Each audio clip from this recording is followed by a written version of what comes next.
I don't know about you, but I like a good meme. And in particular, I like memes that are based in history. Let me show you.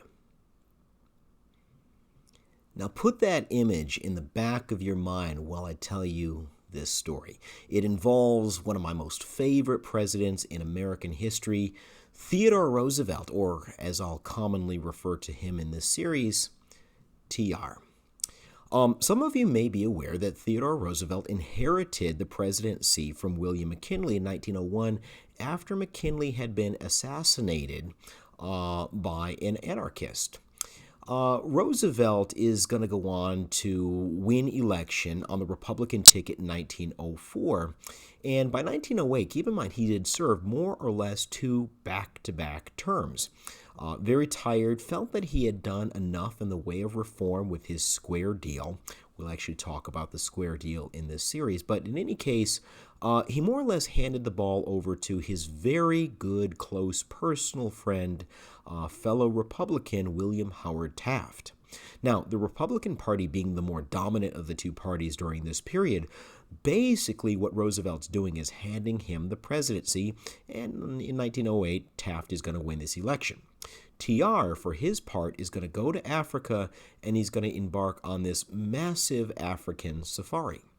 Now, all the while, and it's bit by bit, Roosevelt is getting word as to what Taft is doing back in Washington. And this is a little bit longer of a story than we have time to get into. So suffice to say, TR is not happy.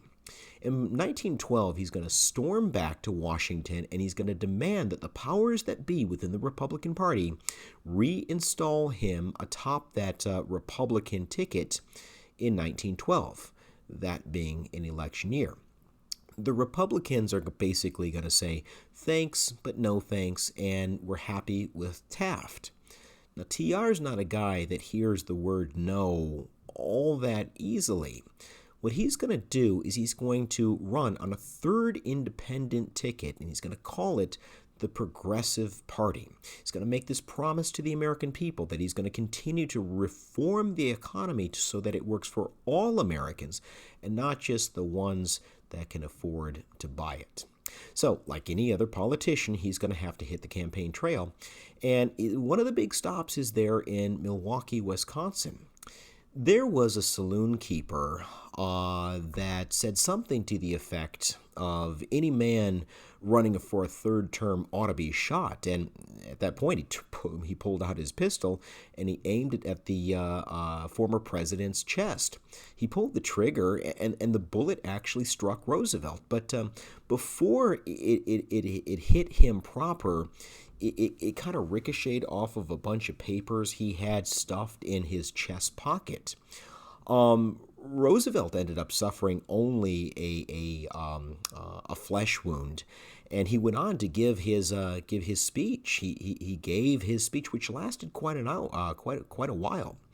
He said something to the effect of, so you see, it's going to take more than one shot to kill this bull moose. And in the aftermath of this episode, I mean, everybody loved that, as you might imagine. And in the aftermath of that episode, Roosevelt and his Progressive Party came to be known as the Bull Moose Party. So, as you can see, I really enjoy a good meme. What I'm about to tell you is completely optional, and if you complete it, it'll only help your overall score.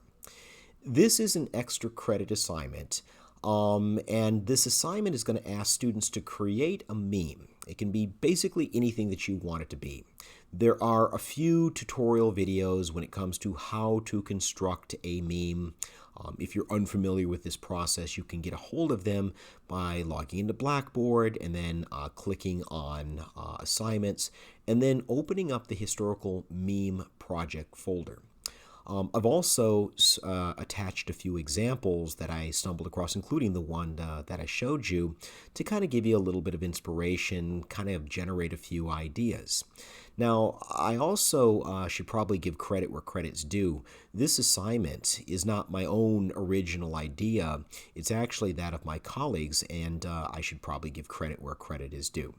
But in any case, I'd like you to base your meme on one or more. You can use numerous, but you need to at least use one primary source in modules 1 and or 2. You can kind of mix and match if you want to do it that way, but you've got to use at least one primary document to kind of base what the meme is going to drive at, why the meme is supposed to be funny, things of that variety. You can see the instructions in Blackboard if you want to know a little bit more. But once you've completed this meme, go ahead and upload it in the submission box of the Historical Meme Project assignment. So once again, this assignment is optional. Those of you who complete it and you do a good job can earn up to 5 points of extra credit, so it is worth your time. Good luck, everybody, and if I can be of any assistance whatsoever, you know how to get a hold of me.